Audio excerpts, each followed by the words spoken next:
یہ دنیا سیرگاہ نہیں بلکہ امتحان گاہ ہے۔ ہم یہاں اپنی خوشی سے نہیں آئے ہیں بلکہ ہمیں بھیجا گیا ہے۔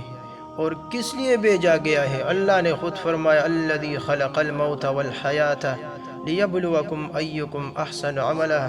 اللہ وہی ذات ہے جس نے موت کو پیدا کیا، زندگی کو پیدا کیا، کس لیے؟ تاکہ تمہیں آزمائے کہ کون تم میں اچھا ہے عمل کے اعتبار سے۔ یہ نہیں فرمایا کہ مال کے اعتبار سے، نسب کے اعتبار سے، شکل کے اعتبار سے نہیں، بلکہ تم میں کون سا اچھا ہے عمل کے اعتبار سے تمہیں اسی لیے دنیا میں بھیجا گیا ہے۔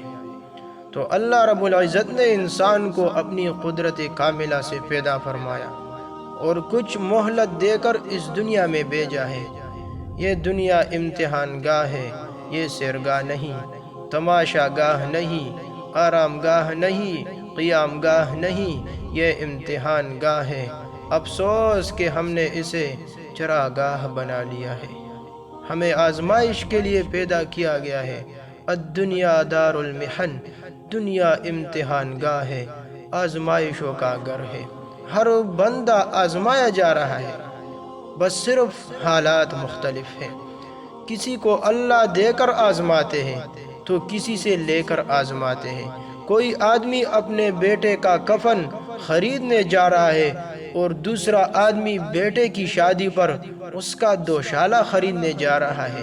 ایک نوجوان اپنی بیوی کو دلہن بنا کے لے جا رہا ہے اور دوسرا نوجوان بیوی کا جنازہ کندھے پر اٹھا کر جا رہا ہے۔ کسی کو کاروبار میں بہت نفع ہوا، کسی کو بہت بڑا نقصان ہوا۔ کوئی صحت کے عالم میں ہے، کوئی بیماری کے عالم میں ہے۔ ہر انسان آزمایا جا رہا ہے۔ یہ دنیا آزمائش گاہ ہے۔ حالات عدلتے بدلتے رہتے ہیں۔ تلک الایام نداولها بین الناس، یہ دن ہم انسانوں کے اندر عدلتے بدلتے رہتے ہیں۔ جب دیتے ہیں تو دیکھتے ہیں کہ شکر ادا کرتا ہے یا نہیں، جب لیتے ہیں تو دیکھتے ہیں صبر کرتا ہے یا نہیں۔ صبر کرنے والا بھی جنت میں جائے گا اور شکر کرنے والا بھی جنت میں جائے گا۔ اس لیے مومن کے تو ہر حال میں مزے ہیں۔